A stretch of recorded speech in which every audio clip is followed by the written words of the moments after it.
Hey, welcome back to the Signature Movement. It's your girl Tanya D. Floyd in the kitchen. I just cleaned out this memory and I got limited time to do the videos now. So here's what's happening today in my kitchen. I am getting ready for a gender reveal tomorrow. Yeah, I got cupcakeness everywhere. But I thought I would do a little let's make a caramel video, but my red velvets came out right at the time where I was going to start it, so I'm a little bit ahead, but let me catch you up to where we at. I added about 3 cups of sugar to this saucepan. I added about 1.5 cups of water just to get the sugar to dissolve faster and, spread out and not burn in certain places. So it just spread evenly, and then it started to heat up on this high heat right here. And I'm waiting for it to get nice and foamy. I've been doing this maybe 5 minutes so far. So when the sugar gets nice and foamy and thick like spit, sorry, the best thing I can think of. Can't think of nothing else that looks like this. But yeah, when it gets a little bit stickier, we'll be ready to add our stuff. We got a stick of butter, some vanilla, some whipping cream, and some salt. And we're gonna whisk it all together. And one by one, we're gonna add these and make a nice caramel sauce. Now look, you hear that difference? It's thicker, it's slowing down. The bubbling sounds you heard, they're moving slower because that water has evaporated. And now we're just left with a nice hot sugar. Notice I don't have a handy candy thermometer or any of those tools. I just use what I know, and I'm in the kitchen. I don't have a gas range either. So if I had one, I probably would have started the sugar on just fire with no water in it and just heated the sugar till it was brown. But you do what you gotta do with what you got, right? So my sugar is pretty much ready for me to get this stick of butter in there. Now I don't want my sugar to cool off too much. I need it to be a certain temperature to work. But this butter gotta melt, so I'm gonna get it in there. I'm not gonna whisk it fast or a lot or any of that. Just melting the butter. And then that buttery, foamy situation is gonna turn brown. All right, here we go. It's all in there. Looks like egg whites. I could have said that. I could have said till it looks like egg whites, but it's me. You do what you can with what you got, right? So it looks like, cooking egg whites. Let's go with that. Not spit. Floyd, stop saying spit. We're gonna let that get brown. It's gonna take a couple of seconds, but listen, it's hot, so it's gonna get brown fast. You got to watch it. Don't walk away. Watch it. You don't want your stuff to burn.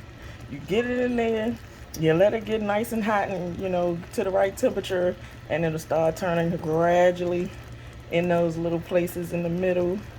And then you can swirl it around in the pan a little bit, but don't leave it. Now watch this. You see a little bit of brown coming? Watch how fast all of it turns brown. And it's going to start trying to burn in some places if you're not careful. Just, do a little swirl. Keep it moving. But don't leave it. You see that? Good and brown, and it's smoking like hell. Hell, okay? Hot as Hades. Now, I like to do my salt before I do my other ingredients. But it's not brown enough yet, believe it or not. See that foam right there? It's still a little bit light skin. I want it all to be a nice discernible brown. So when I add the heavy cream, it'll be the right color.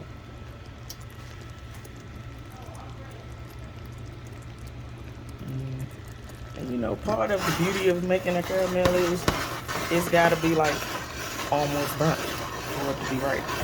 So I think this is good and brown. Believe me, it's gonna continue to get brown, so I'm gonna turn that heat off right there. And then I'm gonna salt it right here. And I'm gonna stir that. Yeah, buddy's still cooking. Look at that smoke. Ooh, hot thing.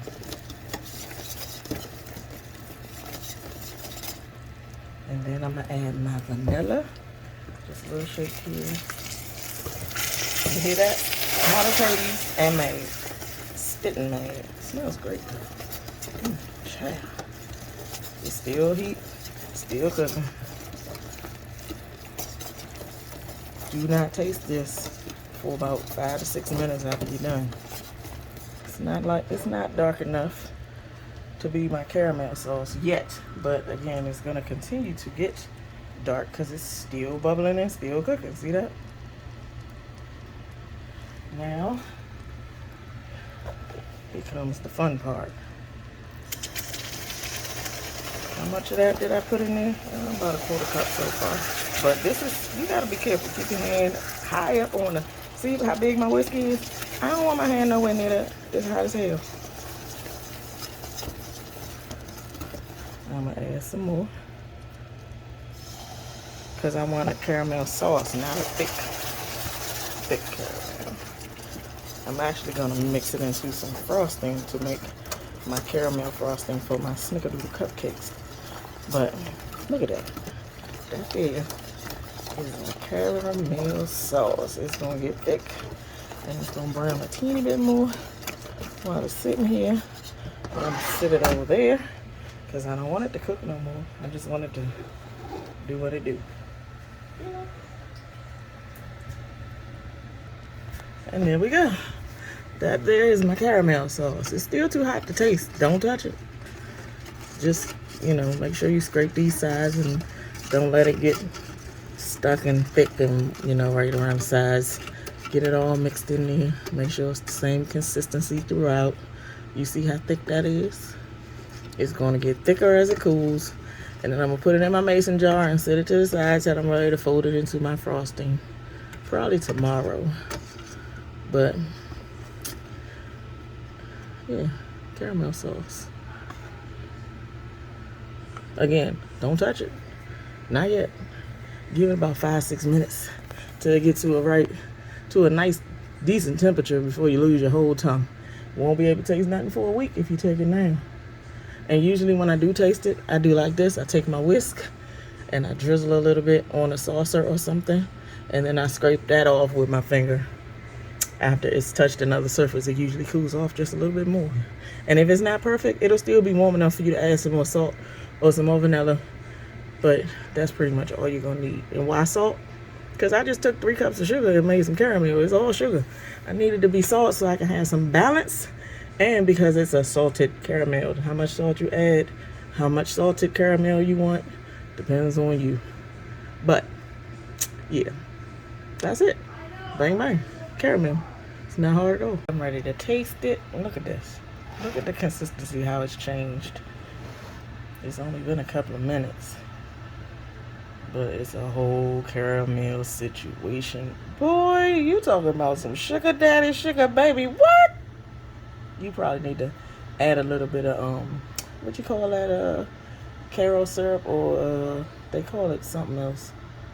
That sugar stuff, you know what I'm talking about, that syrup. If you want to get that gooey thing to stretch longer, and once it cools off, be, you know, more stretchy, you add that while you making your caramel. But I don't do that.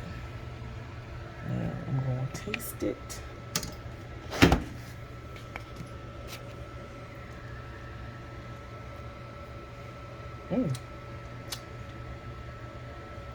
That thing good.